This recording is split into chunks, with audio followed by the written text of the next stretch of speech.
I expect more people. I always expect more people. But you never know.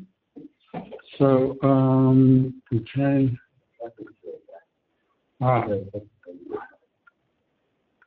So audio is good according to Jennifer, so that's all I need to know. All right, tonight, my name is Mike Devlin, and this is LT.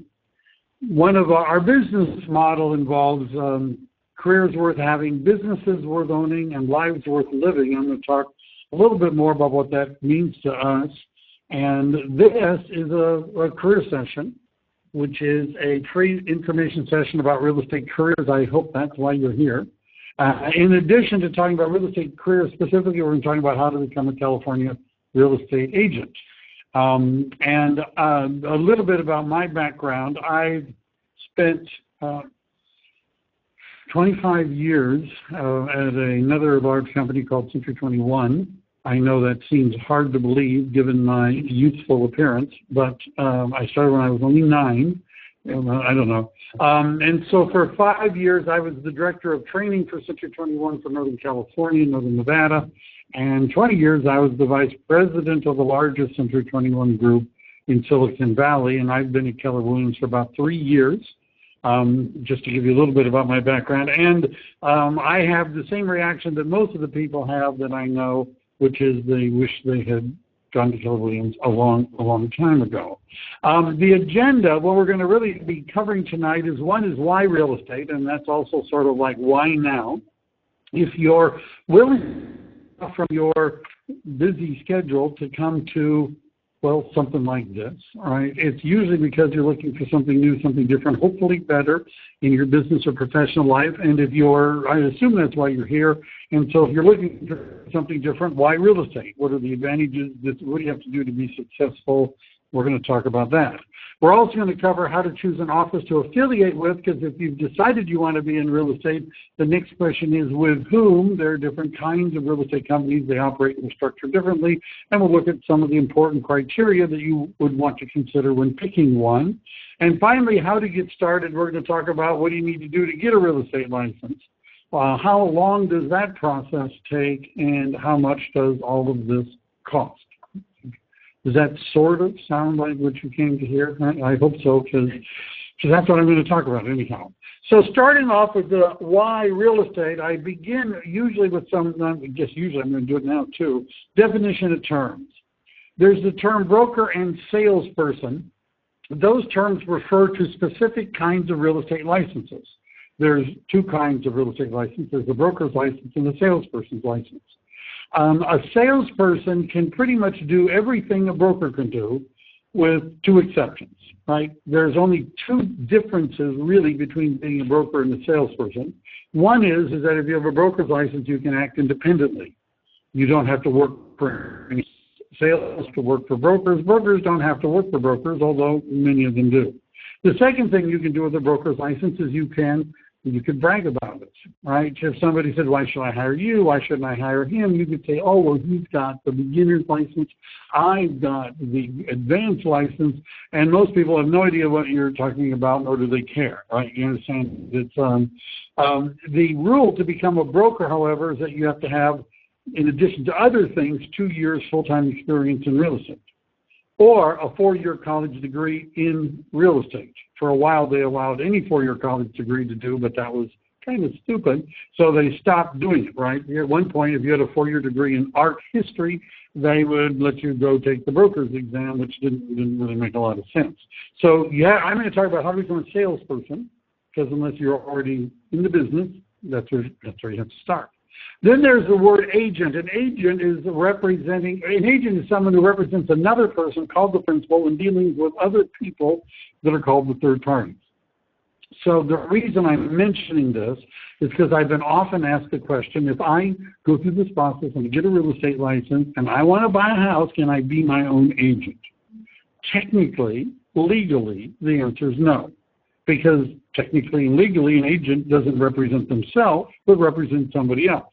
If you're representing yourself, you're the principal, you're not an agent.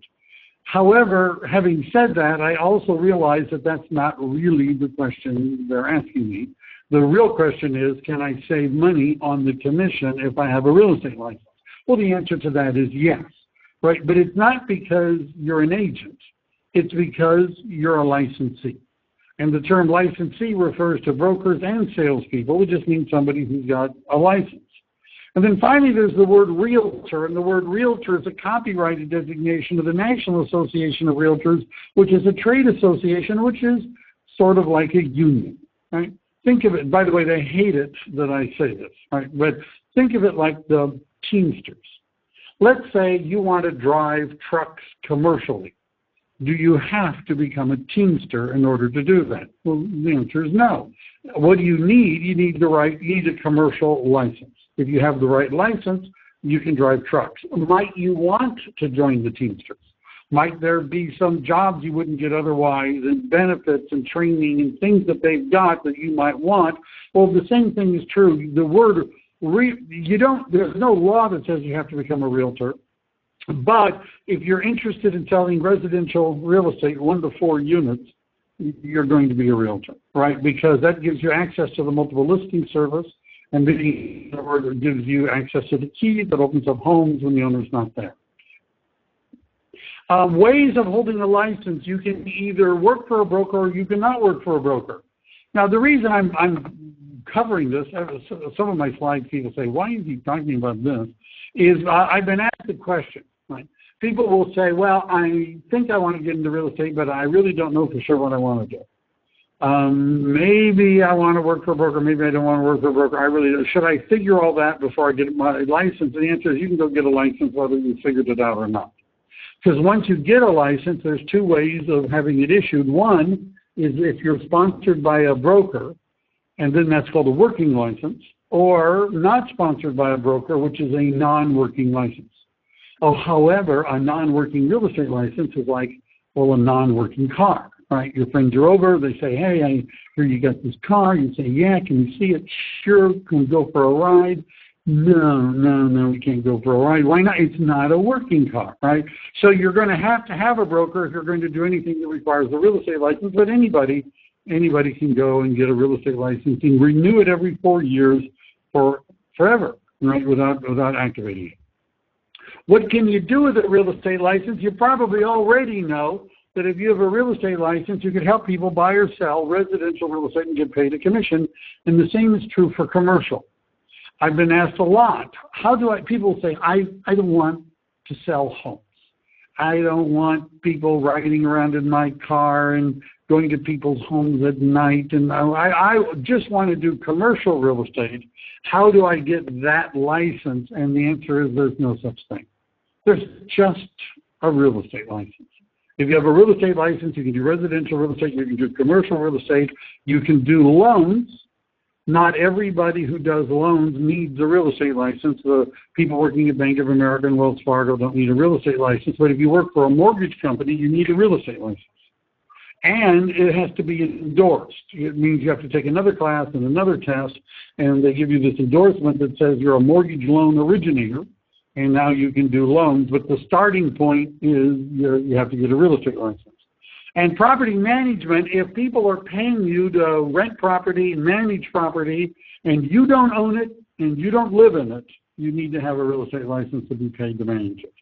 Right? So a lot of times we have investors that are buying a fourplex, and they're not intending to live there, and they don't want to be the ones who run the ads in Craigslist and get the phone calls and talk to people and make appointments to show the units, and people don't show up, and negotiate the lease and run the credit checks and get the phone calls and so on. They don't want all that.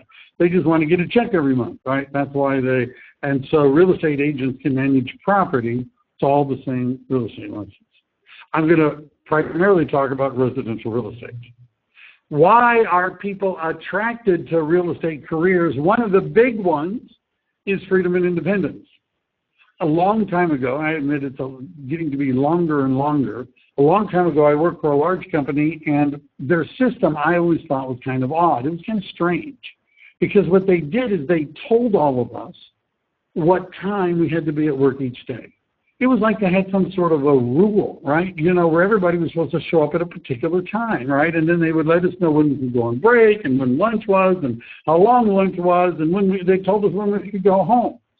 I think that's called a job. right, where they tell you when to show up and what to do and when to go home. Being in real estate is not like having a job. Your status for taxes and things like that is an independent contractor.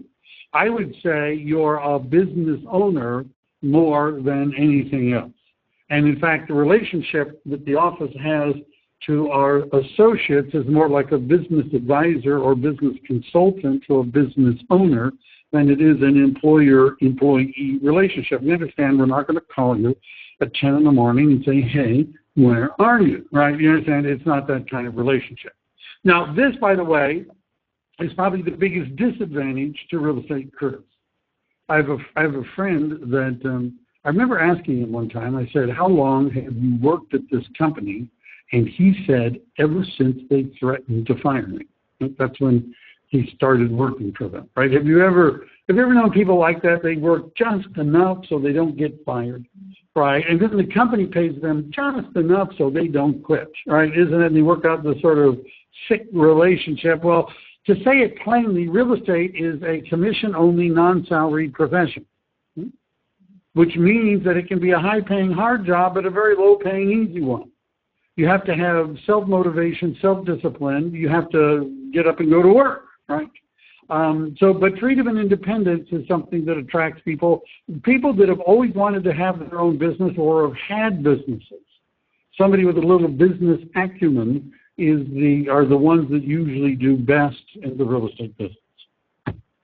Financial rewards, I'll explain that a little bit more. Let me just say this, our top associate at this office in the last 12 months has grossed over $800,000 in commissions, and this is not a hot market in terms of number of sales. I just thought I would throw that out. And by the way, he went through my real estate school. Just not putting any pressure on you, but I'm just saying that. Investment opportunities, I know what you're thinking. If you ever made $800,000 a year, you would have no idea how to spend the money. Isn't that what well, maybe you have ideas. One of the ideas is you might buy real estate. The great American comedian and philosopher Will Rogers once said, buy land, they ain't making any more of it, right? And so if you're interested in investing in real estate, being in real estate gives you a better position to do that. You know more about what's going on, where the market is going, types of financing, all that sort of stuff. The Gary Keller, who is the Keller of Keller Williams, back in 2005 wrote a book called The Millionaire Real Estate Agent, which was a bestseller, still is actually. His second book was called The Millionaire Real Estate Investor. And we actually train our agents on how to invest in real estate. Thought I'd change. And security. I have a friend who worked at Hitachi for 28 years. He was an engineer. And after 28 years, they let him go. They said it wasn't personal. Not personal. It kind of felt personal, but they laid off his whole department, the whole division. They closed the whole plant. Everything is gone. Now, I'm not saying he was a perfect engineer, but being a perfect engineer would not have saved his job. You understand? It wasn't a decision that he wasn't doing a good job. Somebody decided we don't need that job done here anymore. Now, what this has to do with real estate is that real estate, because you're an independent contractor, because you're in business for yourself, you can be bad at it, you can fail at it, but you can't get fired. You understand? You can fail. You can be a terrible agent and nobody wants to work with you, but if you're good at it, nobody can fire you. If you don't get along with anybody here, you can go down the street to another office. If you don't get along with anyone in any other office, go get your broker's license and work by yourself, right? You understand? And that idea, there's some security in that, right? In that you have control over your own destiny. Compensation. I need to up these numbers. I just looked recently. The median price for a single-family home in Santa Clara County was $860,000 last month. If we blend all of the single-family homes with all of the condos and townhomes, the median price in Santa Clara County last month was $760,000. So my example is using an inexpensive house. People that are watching this in other parts of the United States might have just freaked out when they saw that. but you understand, there are a lot of homes that sell for more than that. So I also, in terms of figuring the gross commission, did not use 6%, which wouldn't be uncommon. I only used the 5% commission. And if that were true, there would be $30,000 gross commission that would be paid on that sale. That commission would generally be split 50-50, doesn't have to be, but that's the most common, between the two sides, the listing side, which is the one that represents the seller, and the selling side is the one that represents the buyer, and each one would get $15,000. That's gross commission. How much you get as an agent depends upon where you are in the sequence. We have a log program, which is for your first 3 transactions. We pretty much drag you through the first 3 transactions. You get a coach, a mentor, a transaction partner, as well as extensive training. And there's an investment in that system, so 50% of the commission goes into that system. The typical Keller Williams commission split is 70% to the associate and 30% to the office. But notice there's also, you might be thinking, well, what about the one on top? But there's a cap on that, which means you go to 100% after a certain number. Now, that number varies from Keller Williams office to Keller Williams office. So the one I'm using for our office is an example, right? Right now, our cap is $30,000. And yes, you actually do get a cap. All right, people say, do I actually get a cap? Yeah.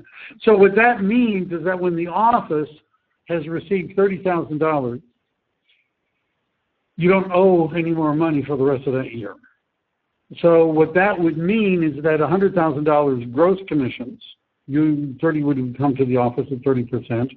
Everything else is at 100%. By the way, using the $800,000 median price of that's 5 transactions. And using the 760, that's like 7.5 transactions, at which point you'd be at 100%. Right? So to make sure this is clear, you do $200,000 in commissions, gross. The second $100,000 is 100% to you. Office takes nothing. You do $300,000 in commissions. $200,000 is 100% to you. Office takes nothing. How about $800,000 in commissions? How does that work? $700,000 is 100% to you. Office takes nothing. That's called capping. So 70% until you cap, then it's 100% after that. Is now a good time to get into real estate? Well, there's something called the Law of Equilibrium. There's another best-selling book that Gary Keller, he does a lot of book writing, called Shift, about shifting markets. People ask, have you ever been in the shifting market? Every real estate market I've been in has been a shifting market one way or the other. And what the Law of Equilibrium is talking about, how many agents are in the market, and basically it says that the more money people are making in real estate, on average, determines the number of people that want to be in real estate. So when more people are making, the average income has gone up, more people want to be in real estate. When it's gone down, fewer people want to be in real estate. That sort of makes sense. It says that the low point of the income opportunity occurs when the most agents are chasing the least amount of income. This next line, however, is the important one. It says the high income opportunity point occurs on the way up when the fewest agents are chasing the most amount of income. This looks like my EKG a little bit, but anyhow, this is a graph that an illustration from Shift about what's happening in the Law of Equilibrium. So as the real estate market took off, people wanted to get into real estate, but there's a lag. You'll see from the California Association of Realtors, the lag is about 2 years, and then the market went down, but there's still a lag. So in 2008, the market started to drop, but the tsunami of new real estate agents hadn't quite hit the beach. So the number of agents continued to grow, then it fell. Where are we now? Well, we're down here. In other words, the market is picking up, but the number of people with real estate licenses is not. I get a list every week from the Bureau of Real Estate. The number of who's taking the test, the number of people taking the test has not increased. What about the number of people with real estate licenses? That was graph. is information from the Bureau of Real Estate of people with active real estate salesperson's licenses. You can see it peaked in 2008 and what's been happening to the number of people ever since. That little dotted red line at the end is the projection from the economists who put this together that the number of people in real estate is going to continue to fall in California until about 2016 when it will start to pick up. But that doesn't mean that the market hasn't picked up, right? In other words, there's a 2-year lag, so this is where the market is picking up. Okay. You're allowed to take pictures too. Okay. Yes, in fact, Jennifer should have given you one. Did she not? Okay. Oh, I don't know. You do have slides, yes. Okay. All right.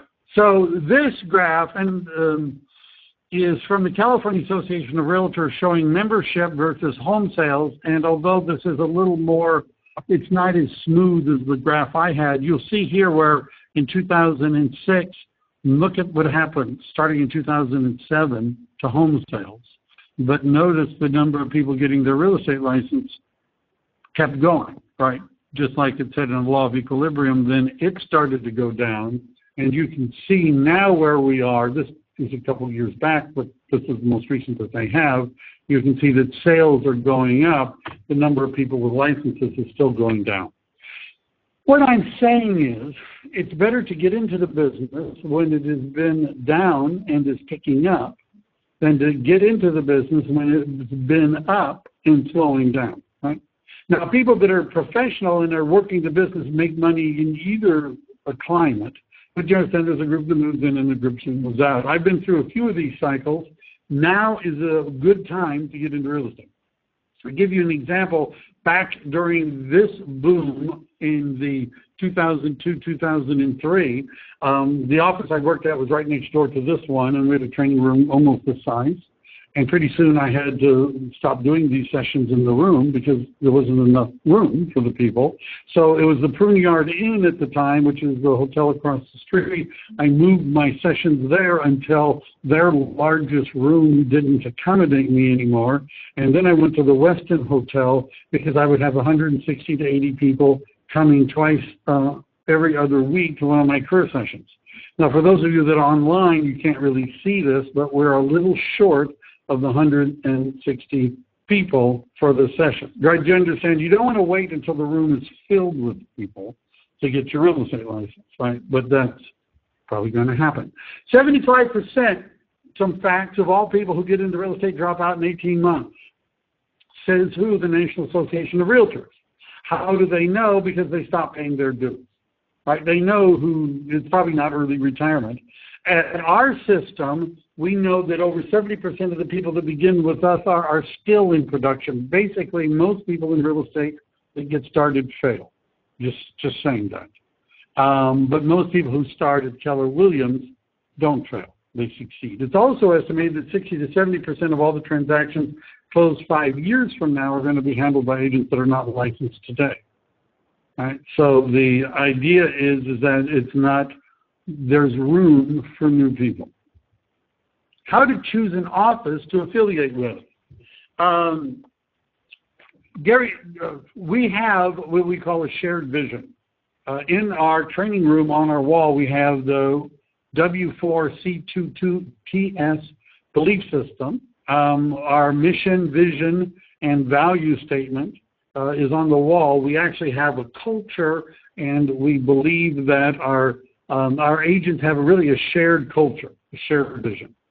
I was at Century 21 for a long time, and I remember when we said Keller who, right, we would make jokes, isn't that like a paint company, you know, Keller Williams, you know, that sort of thing.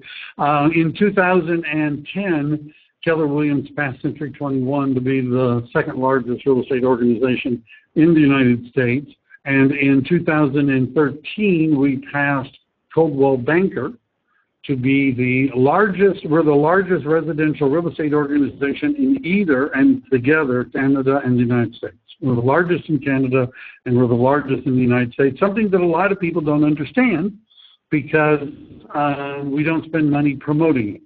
The reason to work with Keller Williams is not because we're big. Right? It's not a reason to work with anyone. That's not our value proposition, but I just thought I would share that. I see some, so somebody said no. I don't know what the no is for. Don't know.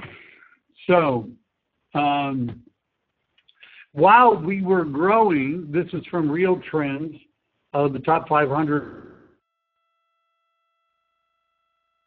grew 4%, and the National Association of Realtors dropped 4%. Our growth is not organic in the sense that the market just got better, so look, we're all doing better. We're doing better even though the market has not gotten better. And compared to the National Association of Realtors, our agent productivity has gone up over twice as much as the productivity has of the typical agent. Why? The 4 areas that we focus on are education, marketing, technology, culture, and wealth building. So education, Gary Keller likes to say that we're a training and coaching company that just happens to be in real estate. So we have layer after layer after layer of training. I'm not talking about the training to get your real estate license. I'll talk about that soon, but this is when you get your real estate license. Most real estate companies have a 1-month training program. That's the one we had. 1 month, go through it, you're done, that's it. At Keller Williams, there's a 2nd level and the 3rd level and the 4th level on the 7th level. Over 60 courses are downloadable from the website. We also teach our cornerstone courses in our market center. Ignite is designed to bring you up to the level of doing 16 transactions a year. You can do the math to see if you could live on that. Lead That's a level 1 course. Level 2 is Lead Gen 36-12-3. That's doing 36 transactions in 12 months with 3 hours a day spent on lead generation.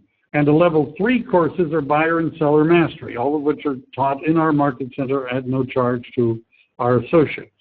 The Millionaire Real Estate Agent I mentioned, it's still a great book. One of the people that joined our office had been in real estate a long time, and he was struggling. He worked elsewhere. He was failing, and he had bought the book, and this is one of those, odd or God kind of a things, because while he was doing stuff on his desk, the book fell off his shelf and landed in front of him, and so he read it. And his business took off. It's about how to become a millionaire real estate agent, and it developed some of the fundamental models that we use in our system today.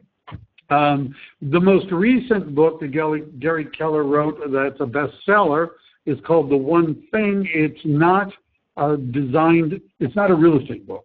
Right? The first book he's written, and I've had people come to this class that were reading it, and they didn't realize that the Keller who wrote that book is the same Keller that wrote all the books that are on the wall. In fact, you can see it's probably the one thing on the wall. Training Magazine this year ranked the top 120 organizations in the world. This is not a real estate list, just the top 125 training organizations in the world, and they ranked Keller Williams number 2 out of the top 125. In addition to training, we have coaching. There's one-on-one coaching and group coaching. The training is one thing. You said the training. The coaching is goal setting and accountability and individual assistance in implementing your goals. Technology, you get multiple websites that are designed to generate leads. We have training and seminars on how to use it. I'm a tech coordinator for the Market Center, and I help people with their training. You get your own mobile app. At Century 21, we had a mobile app. We had one mobile app, and everybody that downloaded it, if you wanted to see a house, let's say you gave somebody the Century 21 mobile app, somebody knew, and they wanted to see a house, the lead didn't go to you. It went to New Jersey, where Century 21, by the way, just in case you didn't know this, Century 21, Coldwell Banker, Better Homes and Gardens, ERA, and Sotheby's are all owned by the same people, called the National Realty Trust. They're all owned by the National Realty Trust in New Jersey. So they made one app. Coldwell Banker, they have one app. Intero has one app, right? One app. We have over 100,000 mobile apps. Every agent gets their own. So if somebody downloads your mobile app and they want to see a house, it goes to you. right? We don't have doesn't go anywhere else. You get websites, multiple websites, more fish. We have a back-end customer relationship management system that brings people through leads, through transactions. And marketing materials, we believe that you're the brand, which is why we brand the app and we brand everything with you. This is one of the fundamental differences in philosophy between Keller Williams and other major companies, in that we believe that you're the brand, not us. If you've ever worked with a real estate agent, ask yourself this question: how important was the color of their for sale sign in your decision to hire them? Would you have worked with the agent if their sign was red or blue? Right? And usually people say, well, of course, sometimes I don't even remember the name of the company you worked for. So people will not work for you. This is almost heresy. They're not going to work for you because you're at Coldwell Banker or Century 21 or Intero or Alon Canal or Keller Williams. Right? You understand? Just because you have that logo on your business card is not going to get you business. Over 40% of buyers and 38% of sellers found their agent through referrals from friends, family, or coworkers. 66% of buyers, and this is from the National Association of Realtors, only talk to one real estate agent. And when asked how important was the office affiliation in picking the agent, and now this didn't say it was the most important, just whether or not it was important, 3% of buyers and 4% of sellers said that it had any importance, really, that it was important to them, or the most important factor. So that's why we want you to brand you. You get turnkey marketing things for lead generation, presentation materials for buyers and sellers, property flyers, just listed, just sold, all turnkey systems. You don't have to buy any software. You don't have to take desktop publishing classes. All of this is done. We have a commercial division for targeting the commercial market. We have a luxury division for targeting luxury buyers and sellers. And then the last thing is, well, almost last, is wealth building. And that guy looks happy, doesn't he? Have you ever worked for a company that had profit sharing? Anyone ever worked for a company that had profit sharing? Some people do, right? So you'll understand. Every month, Keller Williams pays 48% of the profits to the associates through profit sharing. 48%. So 52%, this is done on a market center basis, but it's throughout the system. 52% of the profits go to the owners, and 48% goes to the agents. By the way, for those of you that, I am not saying 4 to 8%. I'm saying 48%. Right? So almost 50% of our profits are given to our associates.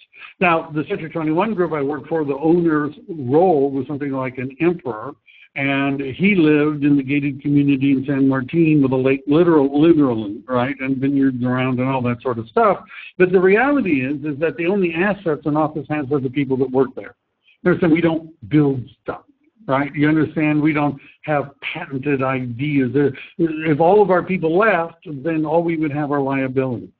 And so one of the things that we do to encourage our agents to grow with us is agents that help us grow are eligible for profit sharing, which, by the way, was $78 million in 2013. We've profit shared over $500 million in the 30 years that Keller Williams has been in existence. You can see where the graph is moving. One of our agents in our market center had a $4,500 profit share month this year.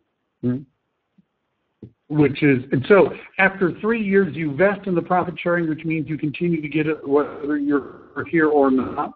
You can name a beneficiary. You can leave it to somebody. We have an exit strategy. As in most companies, especially in sales, when you stop selling, you stop earning, right? It's over. But at Keller Williams, if you help us grow, then you're eligible for the profit sharing, and it continues whether you're here or not. And as I said, you can leave it to somebody. We have agents that retire off of the profit sharing. To explain how it works, just in case, in order to be eligible for profit sharing, somebody has to join a market center anywhere in the United States and name you as the person who referred them to us. That's all that has to happen. So that's step one. Step two, it doesn't matter if you close the transaction that month, it only matters if they do. Step three is the office they work at has to be profitable that month. And their contribution to company dollar determines how much profit sharing you're going to get. When I first joined about 3 years ago, I read there's like an 11, if you Google search into this, you'll see all sorts of stuff about it, but I read this 11-page white paper, and I really didn't understand. I mean, it tells how much on this level, that level. It goes 7 levels deep. So if you name me, and then he names you, and then somebody names, right, it goes 7 levels there. There's profit sharing.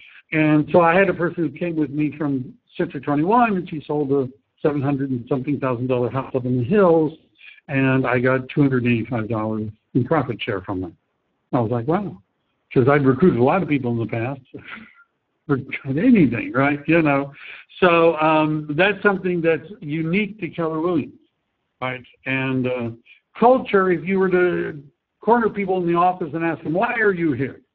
Why are you working at Keller Williams? Some people are going to say, I'm here because of the commission structure. I hear saying if you're doing big business, nobody can recruit you away because getting to 100% is, you know, really sweet. Some people are going to say, I'm here because of the training.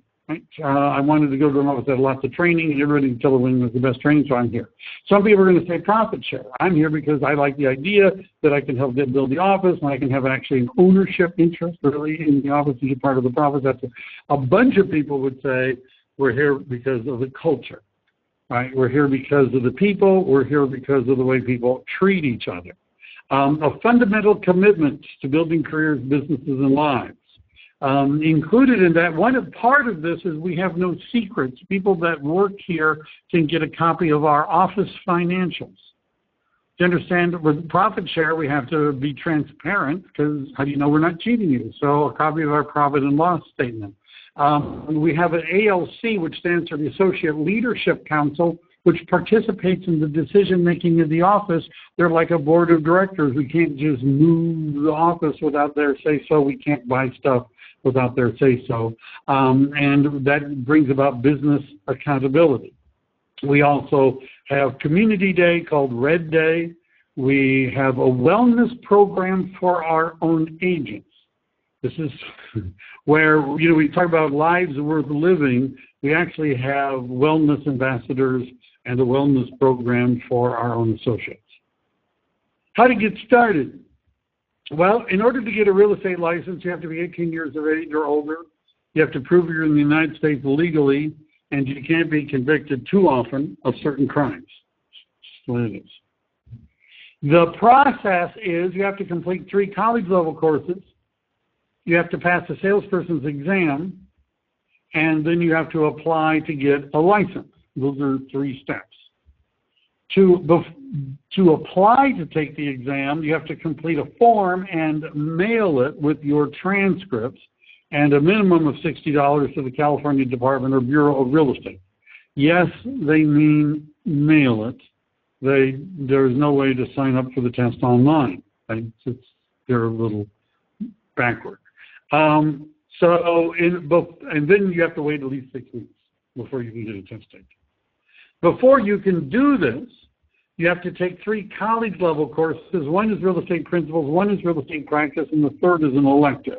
You have to have principles, have to have practice, and then there's an elective, and the elective can come from this long list of potential electives.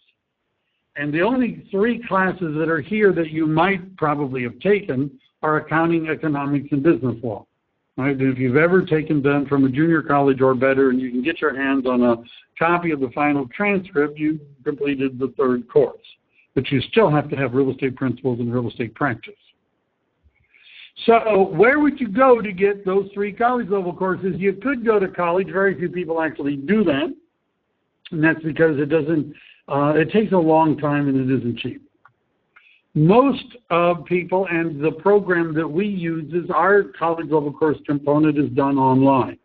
The college level courses are done online. Let me explain how an online college level course works. So you've enrolled in the course. You log into the site. You download the textbook, which is a PDF. I have a link on my site to where you could buy the book from Amazon if you say, I really want my own copy of the book. But the PDF is cheaper and it's a searchable thing. So anyhow, so you've logged in, you've downloaded the book, and you've read the book, or you're reading the book, or you're not reading the book. After 2.5 weeks has elapsed, you're now eligible to take the final exam. The final exam you take online, at home, open book. It's a online, at-home, open book, cheat as much as you want to final exam. You can cheat as much as you want. You get 2.5 hours to get 60 out of 100 questions right. Did I mention it was an open book test, right?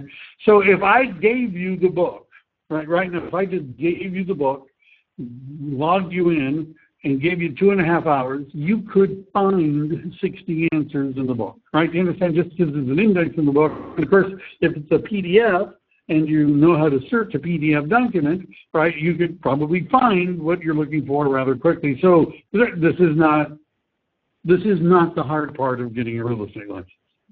So you've done the 3 college level courses. Now you can take the real estate exam. The exam given by the Bureau of Real Estate is 150 multiple guess, multiple choice questions, right? A, B, C, D, pick the best answer, no true, false, no essays, no fill in the blanks, A, B, C, D questions. You need to get 70% of them correct in order to pass. So longer tests than the final exams, and you need to get a little bit more right in order to pass. Does that sound, however, like a high score to require? 70%. Seem like a high score to require. I mean, think of it, you're laying on your operating table, and your brain surgeon walks in, and he's holding on his gloves, and he says, don't worry, I may be new, but don't worry, I passed the brain surgeon's exam. I got 70%. Nailed that test. I got 70% right. Well, that doesn't sound very good, does it? That means he missed more than 1 out of every 4 questions I asked him about the subject of brain surgery, right? That doesn't sound. What about the 30% he didn't know? What if that's what he's doing to you? So do you get the point? Do you have to be a brain surgeon to get a real estate license? Does it sound like you have to be a brain surgeon? No, you don't have to be a brain surgeon to get a real estate license. You only have to get 70% of the questions right and you pass. Having said that, over half the people who take the test fail. Every time the Bureau of Real Estate gives the exam, they fail 50% or more of the people that are in the room. Many of them, they've failed before. All of them have completed the 3 online open book, cheat as much as you want to. I get people that call me and they say, well, I'm ready to take my test. I completed the 3 college level courses. Well, everybody did, right? Do you understand? So simply doing that does not mean you're going to get a real estate license. You understand? Just doing the 3 college level courses. So what I do is I have a course that teaches you how to pass the real estate exam. So you can see the 3 college level courses. The minimum time is 2.5 weeks because the law won't let you take the final exam until 18 days has elapsed. While you're doing the 3 college level courses, you'd be going through my license preparation series, which are live classes. There's 12 of them. They're taught in this room and broadcast on the internet and recorded. So there's replays available. Then it's from 6 to about 8:15 Thursday nights. There's practice testing after every class that you do online. Comprehensive, that means all subjects are tested after you've completed all the classes. And before you go take your test, we have an all-day Saturday workshop where we give you the final shove before you go take the exam. People always ask me, when is the next class, the first class? And there really is no first class. Think of it like a pizza with 12 slices. If you had a pizza on the table and somebody said, well, which is the first piece? You would say, well, whichever piece you take, right? You understand? There's no first slice. There's just 12 pieces. So all my lessons are taught as independent modules. They don't build on each other. You can start with any class. You can take them in any order, and you can repeat them as often as you can stand it. I don't know why that sounds bad. But anyhow, where are we right now in the sequence is next Thursday is lesson number 10, which is property taxation, business opportunities, and subdivisions. It didn't fit in all that. A wonderful place to start. They're all equally confusing at first. By the way, once we get to number 1, the next week, or after number 12, the next week is number 1. In other words, it just keeps going on and on and on. The course components, college level course is done through an affiliate called Career Web School, who's approved by the Bureau of Real Estate to issue a certificate. License preparation is done by me here, and our practice testing program comes from a company called Real Estate Trainers. Just saying. More, we have a really high pass rate. Virtually everyone who goes through the course passes the exam on their first try. If you don't pass on your second try, I'll give you your money back in a long time.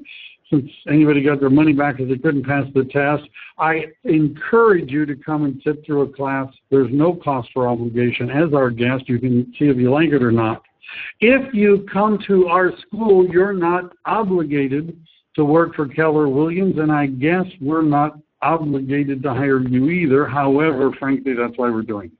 So we have a placement program that will place you with any Keller Williams office anywhere that you would like an introduction. And we have a tuition rebate program where if you, the money that you spent on going through the school, you'll get back on your first transaction when you close your first transaction. How much is that, by the way, the money spent on the school? The complete program, and complete program means 3 college level courses, 12 live classes with replays, practice testing program, Saturday workshop. The whole thing is $349. $250 if you already have the college level courses, because I see people that have already failed the exam sometimes 2 or 3 times because they did the college level courses, and $250 is everything without the college. I mean, the live classes, the testing program, and the Saturday workshop. Once you pass the exam, you can apply to take the test. The difference between those two is one of them is simply an application to take the exam. The other one is what's called a license. These are the different license applications.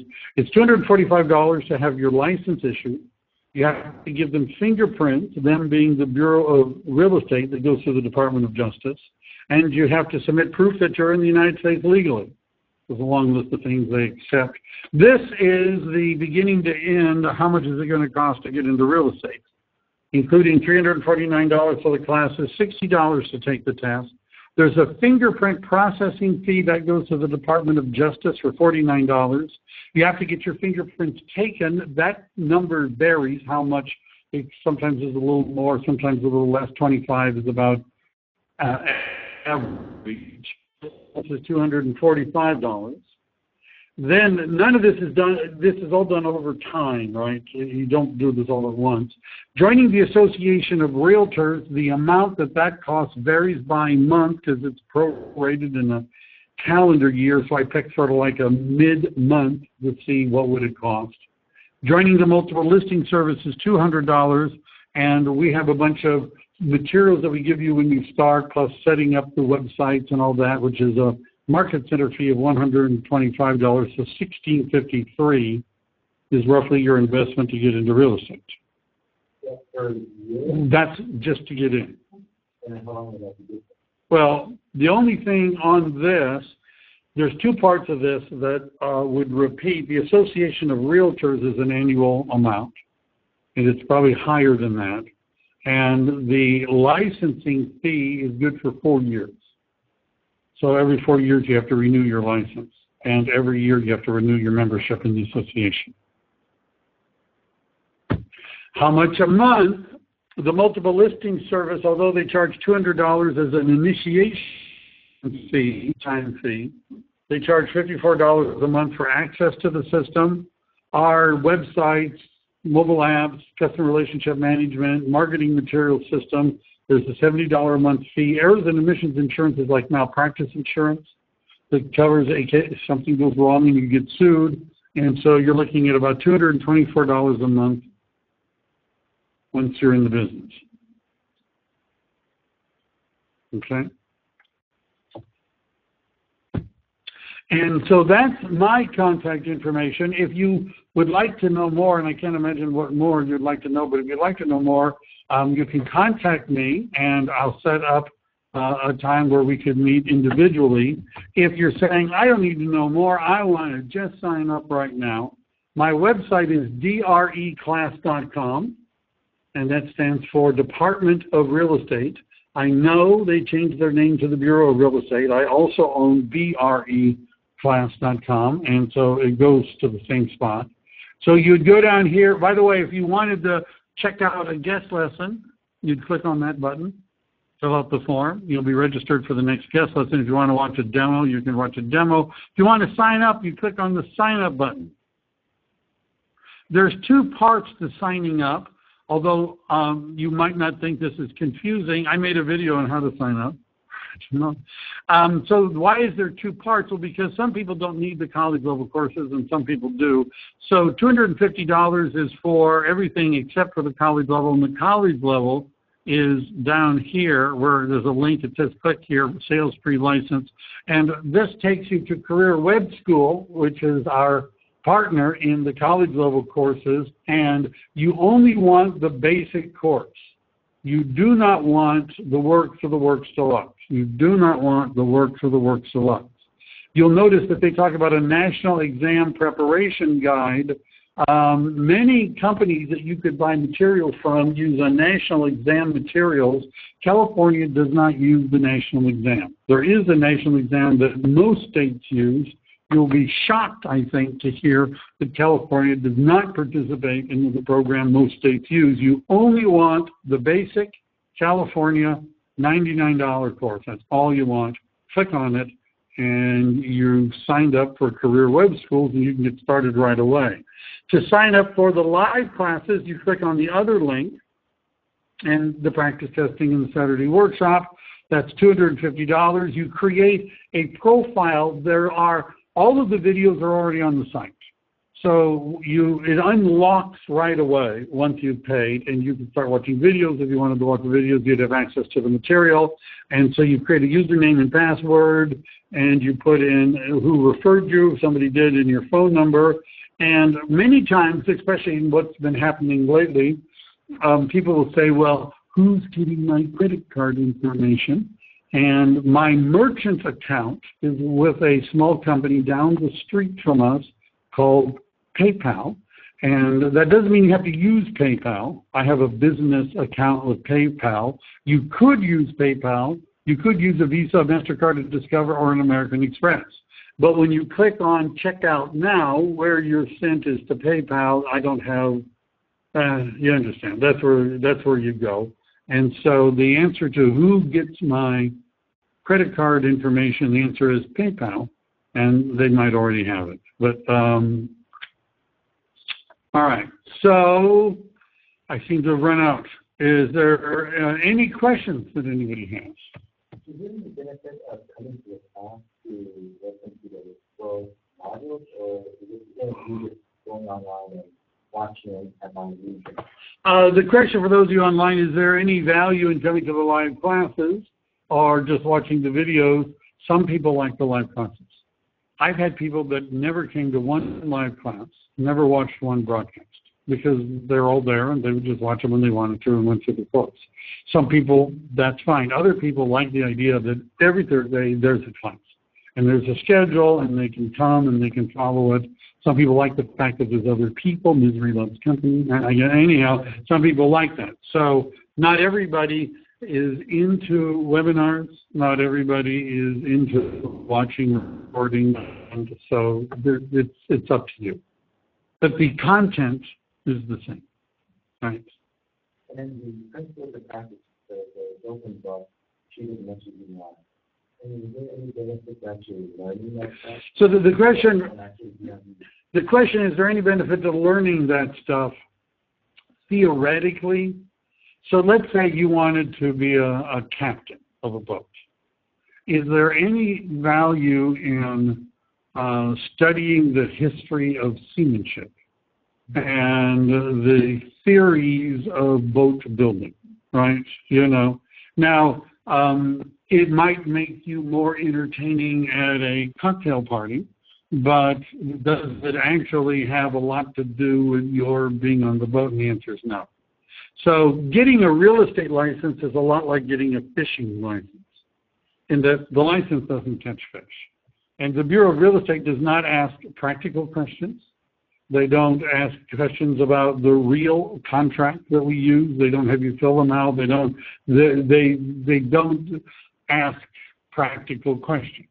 So the principal's book will start about the Spanish exploration of California, and they'll talk about the Pueblo systems, and all that's nice, right? Do you understand? I mean, it might be nice to know the history of California and all that, but once you're licensed, this is not going to come up. That's why once you've joined the office, we have training that covers all the things you need to know to be successful in the business, right? All the real stuff. This is just something you have to do, right? So I would spend, I would recommend reading The Millionaire Real Estate Agent, The Millionaire Real Estate Investor, Shift, and other books, and not just ours, but books that are practical about what's going on in the actual business, so that you could have conversations with people. They're not found in the old textbook. And then for the exam, they're 50% fail, 50% pass. How many times can I write? How many times can you take the state exam? How much does it cost?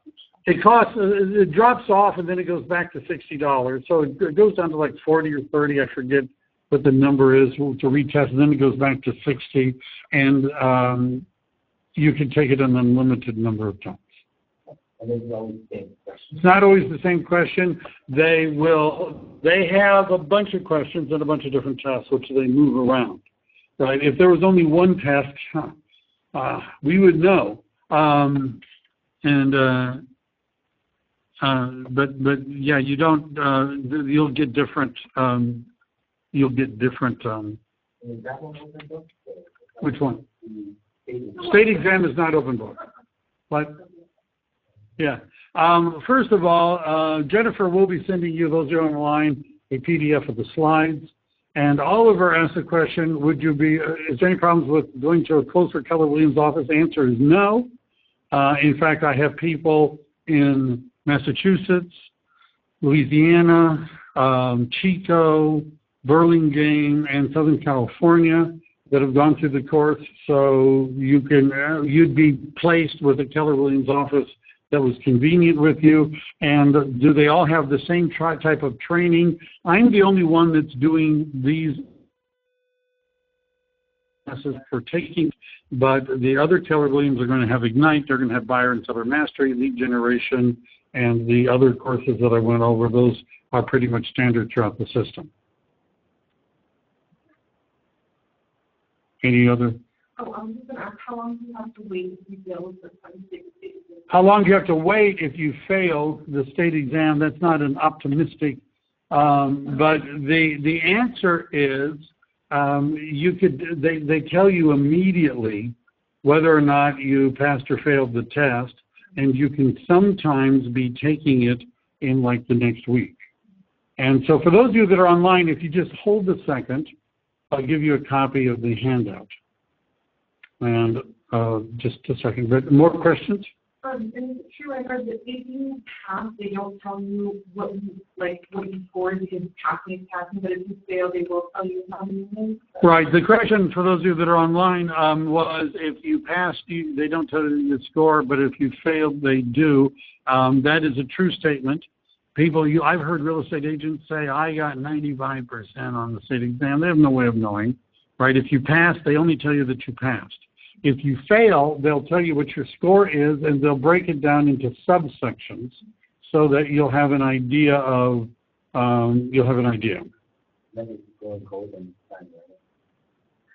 it'd be better to go through the class.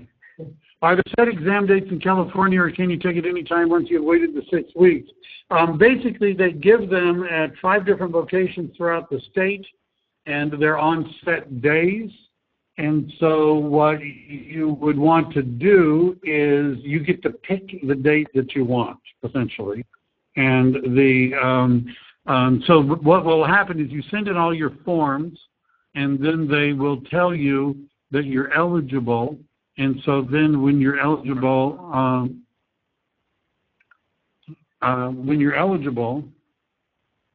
let me just do this. There we go. And when you're eligible, they will allow you then to pick whichever test date you want based upon what's available. So basically they're going to say, here are the available dates. You pick the one you want, and that's your test date. All right. Hang on a minute, and you'll have a copy of the handout. Technology.